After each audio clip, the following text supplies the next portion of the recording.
Good afternoon, and to everyone. And I think that today's report will probably be maybe briefer than the other ones. The Houston Health Department today is reporting 40 new cases of COVID-19, bringing the total case count in the city of Houston to 2,279. So that's 40. Sadly, we have 5 new deaths to report today, bringing the total number of people who have passed away as a result of COVID-19 to 23.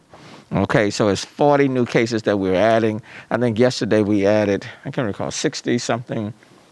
No, yesterday we added 115, and today we're adding 40. The 5 new deaths include people who had underlying health conditions, and quite frankly, all 23 people who have passed in the city of Houston have had underlying health conditions. A Hispanic female in her 90s with underlying medical health conditions who passed away on April the 6th. A white female in her 90s with underlying health conditions who passed away on April the 5th. A black male in his 70s with underlying health conditions, he passed away on April the 9th. A white male in his 80s with underlying health conditions who passed away on March 28th, and a black male in his 50s with underlying health conditions who passed away on April the 6th. And so as the information is presented to us based on the documents that we have, the medical records, then we are updating this information. So again, 40 new cases, 5 deaths, which brings the Houston total count to 23. Today, the City of Houston drive-through testing site started testing anyone who, whether they were symptomatic or asymptomatic. We have doubled the daily testing count to 1,000, and the tests are free to the public. And people can call the department COVID call center at 832-393-4220 between 9 and 7 p.m. to receive a unique identification code and then proceed to the testing site. As of 1 p.m. Today, we had given out more than 800 unique ID codes for COVID-19 testing, and we plan to cut it off for the day when we reach the 1,000 mark, and quite frankly, we could be at that point right now. It does indicate with the amount of interest, there are a lot of people in the Houston area that want to be tested, whether they are symptomatic or asymptomatic. So many people called in earlier today. It overwhelmed the system, and we end up adding additional operators. We started off today with 18 operators, and we quickly increased that number to 25, and we plan on adding 50 operators, have 50 operators available tomorrow for the anticipated demand. And if you did not get in today, please call tomorrow. But bear in mind, these tests will occur every day. So please be patient. There are many people in the city who want to be tested, and the plan is to accommodate each and every one of you as we work every day to increase the capacity of our testing. Dr. Purse? Thank you, Mayor. And yes, the response from the public has been remarkable. We had anticipated an increased call volume, so we had already added 10 call takers prior to today. And in spite of that, the number of calls that came in was overwhelmed the system for a while. Tomorrow, we will be adding at least another 15, drawing on our partners. And I want to thank the libraries and Parks and Rec and our colleagues at 311 for helping us ramp that up so quickly. So we will have more call takers available tomorrow and try to mitigate this. But at the end of the day, the issue is there are so many people who want to be tested, and even by going to 1,000 a day, we ask that the public be patient with us. We will continue, moving forward with this. And I also want to thank our colleagues with the Houston Police Department who have been very instrumental in managing the traffic, which was remarkable today, and they did a great job with that. So I wanted to just make those comments about the call centers. A couple of other things that we noticed that the mayor mentioned is about our additional cases today. And you mentioned that yesterday versus today, the numbers are smaller. And we continue to have this inconsistency in the number of cases that are being reported to us. And I touched on this yesterday, and I want to touch on it again today, that to all of our medical providers and the labs The law in Texas says that when a positive result for a COVID test is obtained, you are to report that to the local health department immediately. That is the term that is used, immediately. And so when we get these peaks and valleys, when we get these peaks and we get as many as over 600 reports in a day that going back 6 weeks, that is not helpful. And that's why the law says that you are to report that immediately. And we understand that it's going to be a day before we get it, and we have to process it. But nevertheless, it is important that we get that information promptly. So by virtue of the fact that today the number was comparatively small, I take no comfort in that. And we need to work with our partners so we can all do better with that. In addition, the other count that we pay attention to is the number of deaths.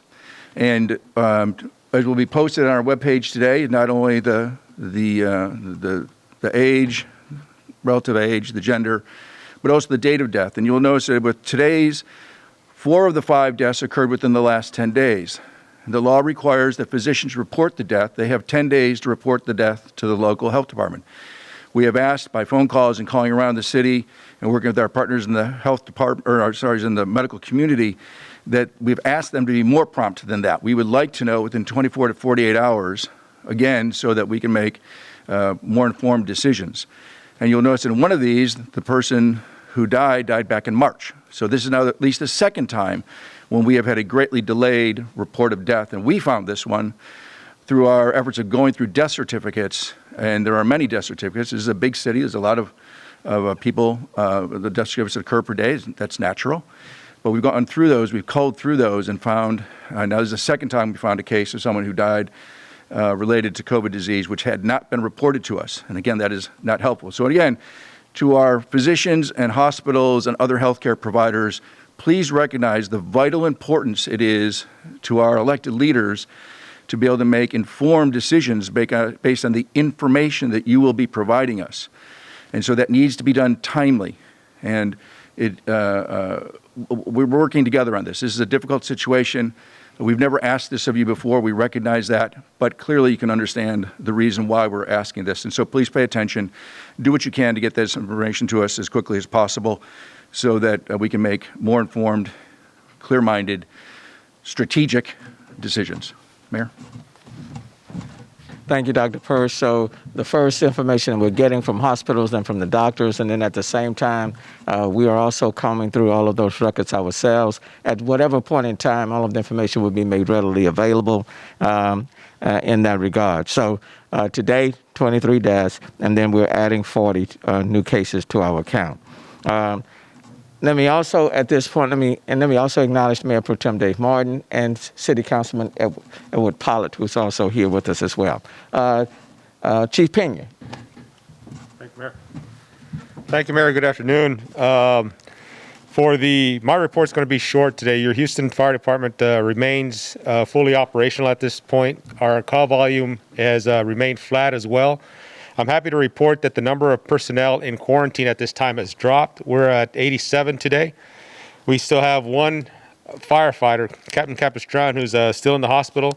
He's making good progress, and we hope to see him released from the hospital this week. We've tested 87 firefighters through the course of this operation for COVID-19. We've received 58 of those tests back, still waiting on 29. Of those, 28 have tested positive through the course of this operation. 14 of those, 50%, have since recovered and are back to work, and 14 are currently recovering. In regards to our occupation task force, we had 133 incidents, complaints in the last 24 hours. Again, we issued no citations. Every one of the businesses, we achieved voluntary compliance.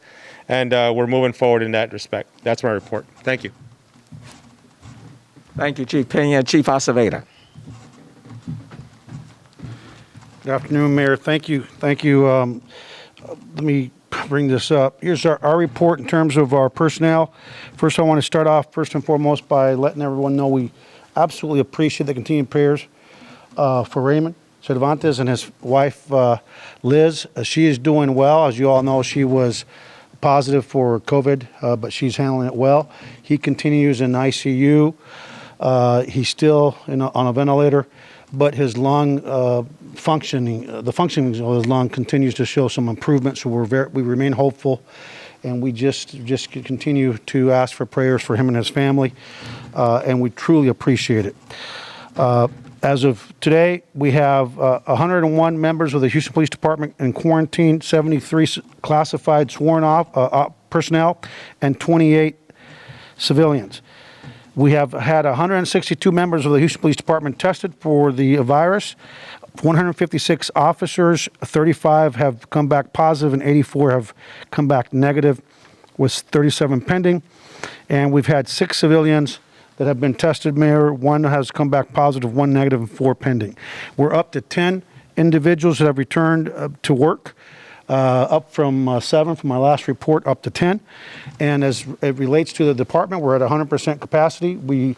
All of our divisions are fully staffed, and our call volumes now appear to be coming back to historical norms instead of being down, with violent crime in terms of murder, which is starting to trend upward, which is a little bit of a great concern to us. And the assaults and domestic violence is the great concern to us. And so again, we urge folks to, especially when it comes to violence in the home, if you see any children that you see outside their home, if you start seeing any changes in their behavior, please, if you see any bruising on them, please let us know so we can take a look and make sure that these children and these families are safe. And to the families, just remember our partners at the Houston Area Women's Center and other partners are fully functional and available to you and to us, and there are other shelters we can get you to. If you're in a dangerous situation, please call 911. Let us know. We will be there and we'll help you out. And that's my report, Mayor. Thank you. Chief Bunick of Office of Emergency Management. Great. Thank you, Mayor. Thank you for your leadership and for your transparency and sharing these numbers with us daily to keep the public updated. And also, thank you for opening up the testing centers to everybody. I know there's a lot of people out there that really wonder whether they have the COVID-19 or not, and this is just one way to give them some peace and comfort. Regarding our personal protective equipment, as you can see, everybody up here has the mask. As a matter of fact, all city employees that are out there working have masks, so we're still looking at donations. So anybody that can donate, you can email us to donations@houstonoem.org, donations@houstonoem.org, and we'll make arrangements to pick up the supplies or arrange delivery.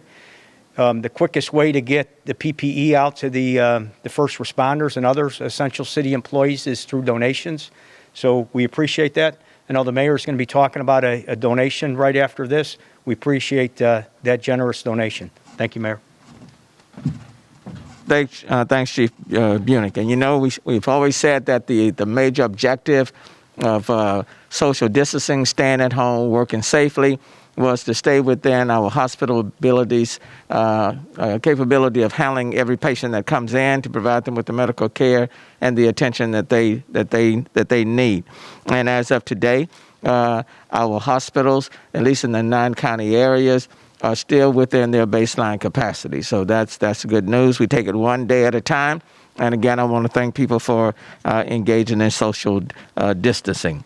Houstonians have demonstrated their generosity during the public health crisis by donating goods and services to help each other and to help public health workers, first responders, and essential employees.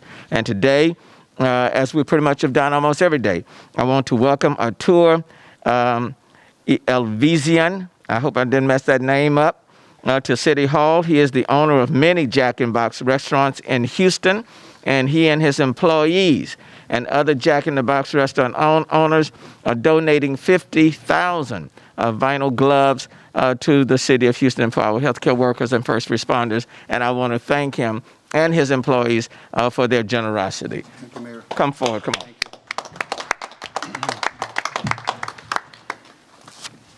Thank you. My name is Artur Elvizian. I'm a franchisee of Jack in the Box, and I want to thank Mayor Turner and the leadership for inviting us and extending this invitation to us today. I'm here on behalf of 9 other franchise owners. So between 9 of us, we have close to 240 restaurants.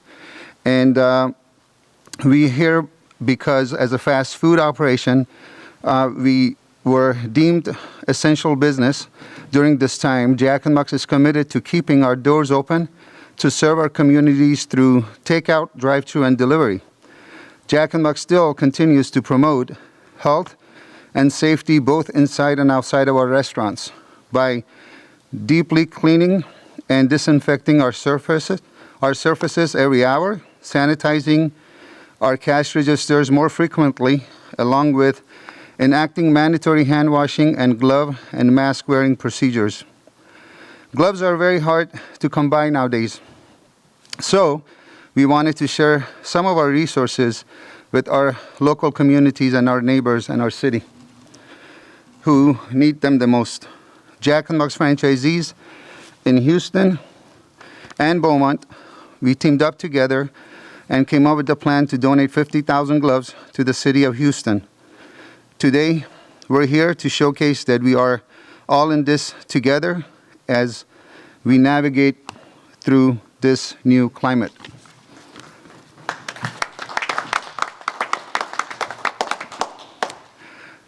Nine franchisees across the Houston and Beaumont are each handling their own tough situations, and I am so proud to say they are handling this extremely well.